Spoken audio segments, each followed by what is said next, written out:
Hello Swapper Shoppers, welcome back to the YouTube channel where I'm helping you make smart decisions about your food. Now in this episode I decided that I was going to review processed and ultra processed foods, and I'm going to explain to you what a processed food is and an ultra processed food. And in the next series of videos we're going to be diving into commonplace items that are kept in your cupboard, your fridge, things that you think are mostly harmless. And we're going to actually have a look at how bad these products are for you and what they're actually doing to your health. This isn't a doctor talking to you. This isn't scientific advice. This is my own research over the course of many months, trying to understand what makes me tick, what gives me really big bursts of energy and then makes me crash, makes me really crave food all the time, but then never feel satisfied. If you're feeling anything like that, then I think these videos will benefit you. So let's get started. So we start with the humble bar of dairy milk chocolate. Now, we all agree this isn't healthy. A bar of dairy milk is not considered to be a healthy item by any means. However, do you actually realise how unhealthy it is? So, I'll give you a little bit of an insight. So there are three types of foods. There are whole foods. Whole foods are basically apples, a banana, something you eat in its entirety or part of, just on its own. You don't need to mash it, you don't need to process it in any way, you don't need to add anything to it. That's a whole food. The second one is a processed food. So you're taking those initial ingredients and applying a process to it. So you could be mashing it up, you could be blitzing it, you could be adding it to it, you could be combining different ingredients to make a product. For example, you could process a food to make your own homemade tomato sauce, for example. You add all the ingredients together and there you have it. There is your processed food.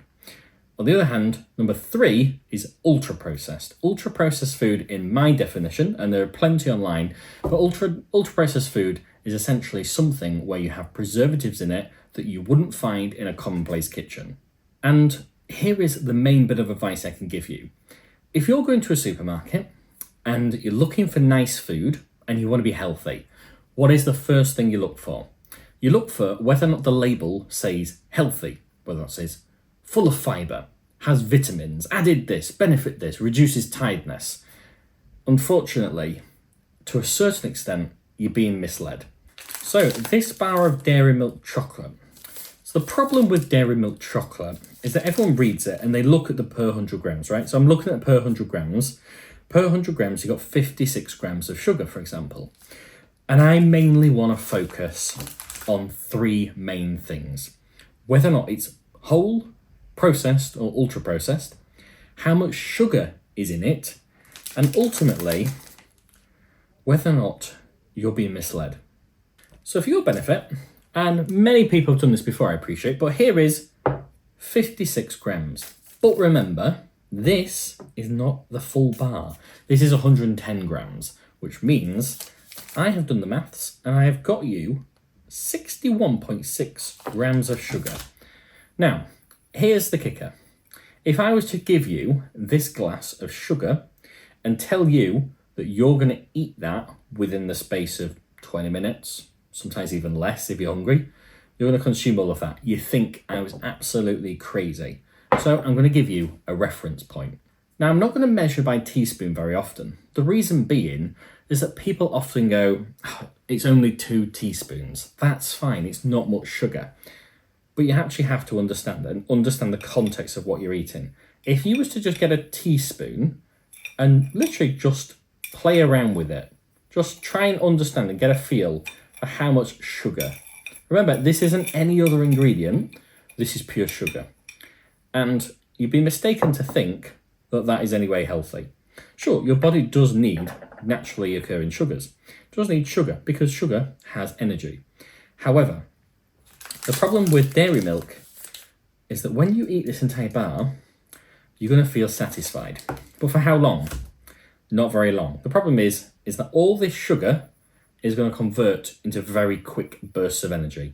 So the problem is you'll feel lots of energy after having all of this sugar in the bar of chocolate. You'll think, it's only a small bar.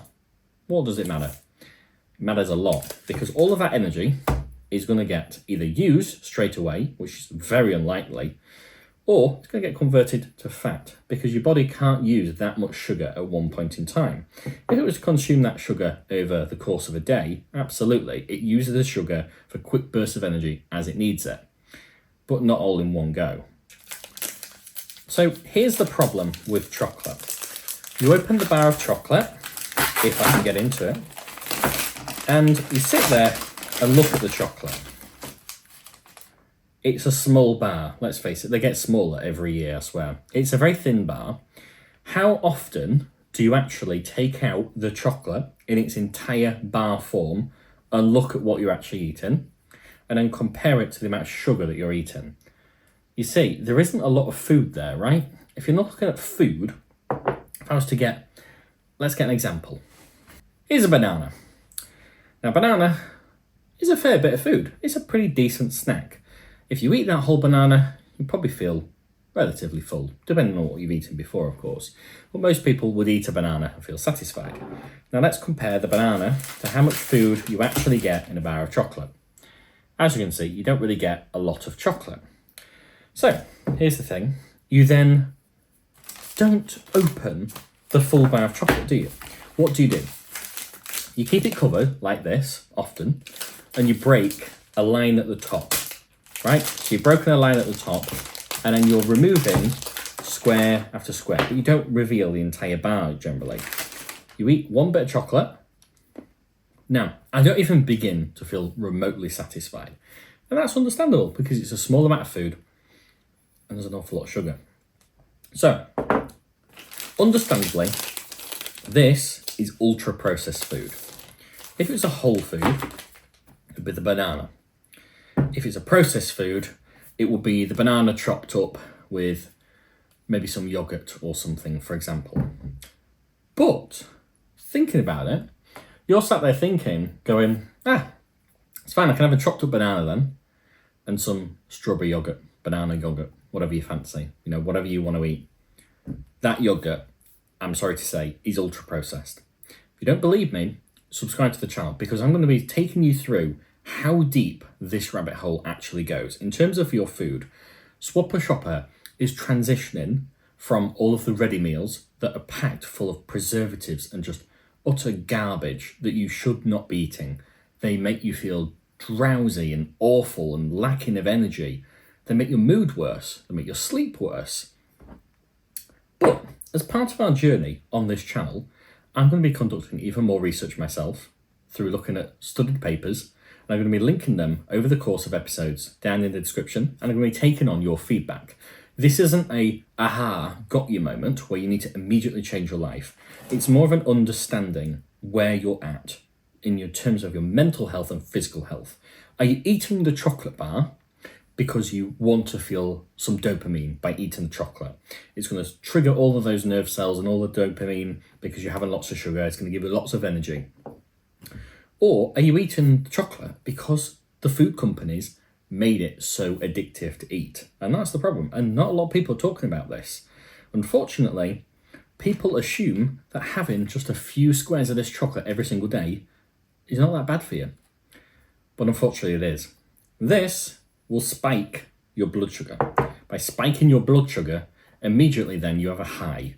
You'll feel more energized and you'll ultimately need to burn off that fuel that you're getting from the sugar. But your body isn't capable of digesting and using all of this food at once. So, unfortunately, it turns it to fat.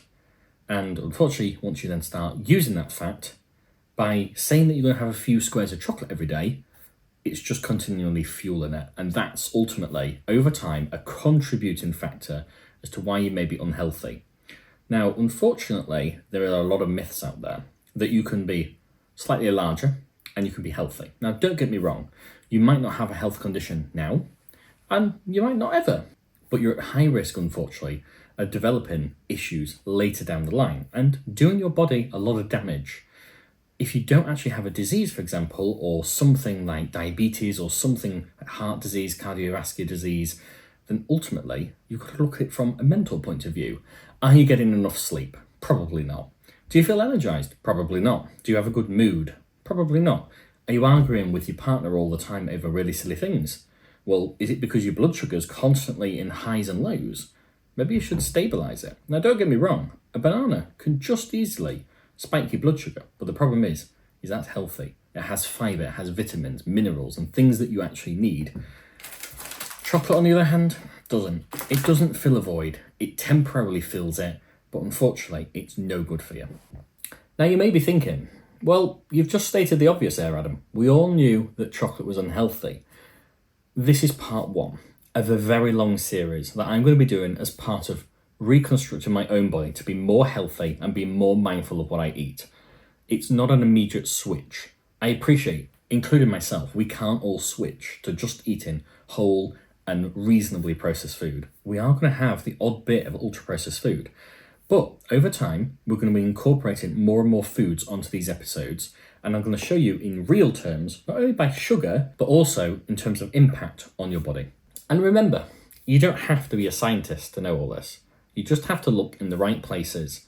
And believe you me, I've looked at plenty of research. I've looked at research that says, right, you can have a few squares of chocolate every day, no problem. You can have that ultra-processed yogurt, no problem, because it's a low-calorie version. You can have that. But the problem is, if you have 5 squares of ultra-processed chocolate, and then you have a healthy ultra-processed yogurt, and then you move on to other things, such as a low-calorie pizza, if you compare that diet of someone that's eating whole and reasonably processed foods that are high in fibre, natural sugars, high in vitamins and minerals, ultimately, if you look at those two people side by side, research suggests, which we're going to go into much more in depth, that ultimately the people that are eating healthier food will have a much better life in every possible angle you could possibly think. Even the angles that you aren't even thinking about. It might be what you're eating now, what you're putting into your body that makes you feel awful about yourself. And that's what we're going to do. So, a bit more of a serious video, but it's important because that's what we're going to be doing. Unfortunately, I'm not willing to put ultra-processed food in my body in the amounts that I was before. And if you're wanting to join me on this journey, then please subscribe. Hit the subscribe button down below. I'm going to be attempting to rebrand the Swapper Shopper channel to make sure that we can all transition to healthy eating, but it's actual reasonable changes that we're making. It's not going to be from A to B just like that. We're not going to be just eating fruit and veg 5 times a day. We're not going to be making those enormous changes that you'd expect. We're going to be making gradual changes. And I hope you'll be along for the journey. If you are, please like, subscribe, and comment down below. But until then, Swapper Shopper out. Ciao.